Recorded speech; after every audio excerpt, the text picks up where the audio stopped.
صحیح بخاری حدیث نمبر 425۔ محمود بن ربی انصاری سے روایت ہے کہ عتبان بن مالک انصاری رضی اللہ تعالی عنہ رسول اللہ صلی اللہ علیہ وسلم کے صحابی اور غزوہ بدر کے حاضر ہونے والوں میں سے تھے۔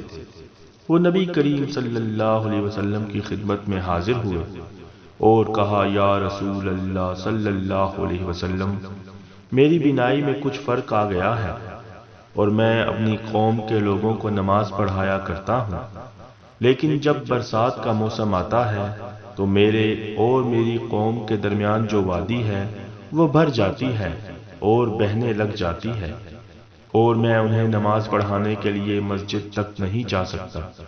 یا رسول اللہ صلی اللہ علیہ وسلم، میری خواہش ہے کہ آپ میرے گھر تشریف لائیں اور کسی جگہ نماز پڑھ دیں تاکہ میں اسے نماز پڑھنے کی جگہ بنا لوں۔ راوی نے کہا کہ رسول اللہ صلی اللہ علیہ وسلم نے عتبان سے فرمایا، انشاءاللہ و تعالی میں تمہاری اس خواہش کو پورا کروں گا۔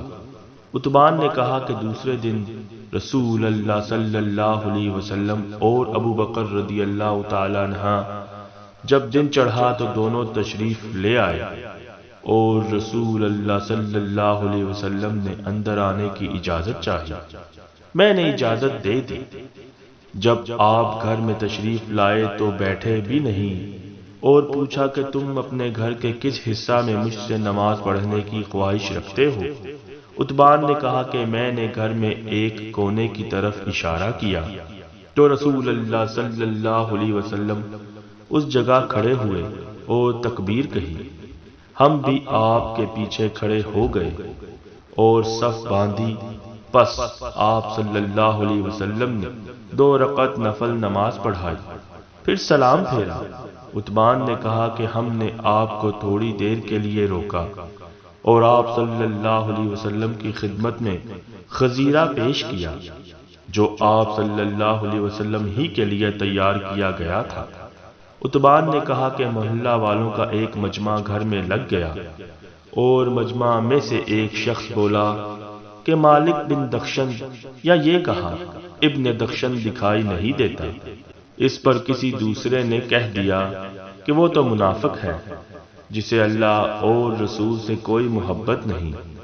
رسول اللہ صلی اللہ علیہ وسلم نے یہ سن کر فرمایا، ایسا مت کہو، کیا تم دیکھتے نہیں کہ اس نے لا الہ الا اللہ کہا ہے اور اس سے مقصود خالص اللہ کی رضامندی حاصل کرنا ہے؟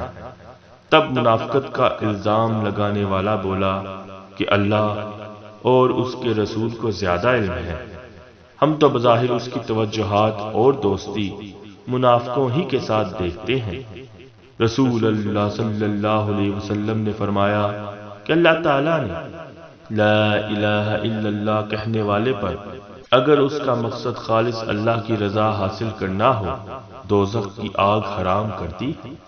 ابن شہاب نے کہا کہ پھر میں نے محمود سے سن کر حسین بن محمد انصاری سے، جو بنو سالم کے شریف لوگوں میں سے ہیں، اس حدیث کے متعلق پوچھا تو انہوں نے اس کی تصدیق کی اور کہا کہ محمود سچا ہے۔